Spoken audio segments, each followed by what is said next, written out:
চলমান ভারত পাকিস্তান সংঘাত প্রভাব ফেলছে বিনোদন দুনিয়াতেও। চলমান পরিস্থিতি বিবেচনায় অনেক প্রযোজকই তাদের সিনেমা মুক্তি দিয়ে সংশয়ে আছেন।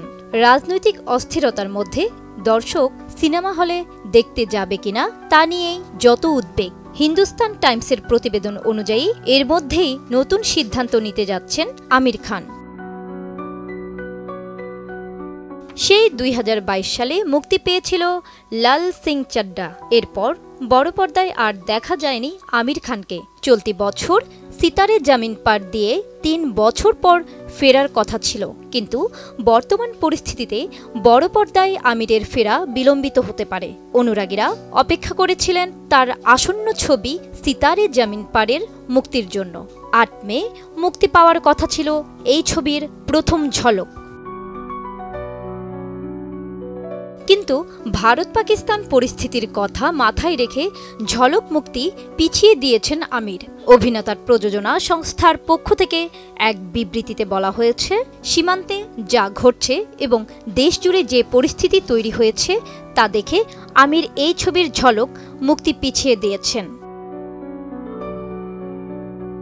অ্যান্টিব্যাকটেরিয়াল অ্যাডিটিভ যুক্ত সেরা ওয়াটার ট্যাঙ্ক বিশুদ্ধ পানিতে ব্যাকটেরিয়া জন্মাতে দেয় না। প্রথমে এই ছবির ঝলক মুক্তি পাওয়ার কথা ছিল এপ্রিল মাসের শেষের দিকে, কিন্তু ২২ এপ্রিল পেহেলগামে হামলার কারণে সেটি পিছিয়ে দেওয়া হয়। পেহেলগামে হামলার ১৫ দিনের মাথায় গত ৭ মে মধ্যরাতের পর পাকিস্তানে হামলা চালিয়েছে ভারত। এ অভিযানের নাম অপারেশন সিঁদুর। কেবল আমিরের সিনেমাই নয়, রাজকুমার রাও ও ওয়ামিকা গাব্বির নতুন সিনেমা ভুল চুক মাফ নিয়েও বড় সিদ্ধান্ত নিয়েছেন নির্মাতারা। ছবিটি বড় পর্দায় মুক্তি পাওয়ার কথা থাকলেও এখন এটি সরাসরি মুক্তি পাবে ওটিটিতে।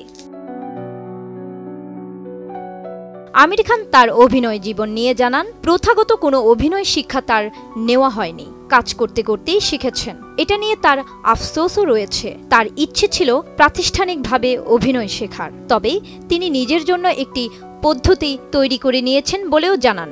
যে চরিত্রেই অভিনয় করেন প্রথমে তার মানসিকতা বোঝার চেষ্টা করেন তিনি। সেটা বোঝার জন্য সময় লাগে, স্ক্রিপ্ট বারবার পড়তে হয়। যে কোনো সিনেমার শুটিংয়ের আগে স্ক্রিপ্ট নিয়ে অনেকটা সময়ও কাটান এই অভিনেতা।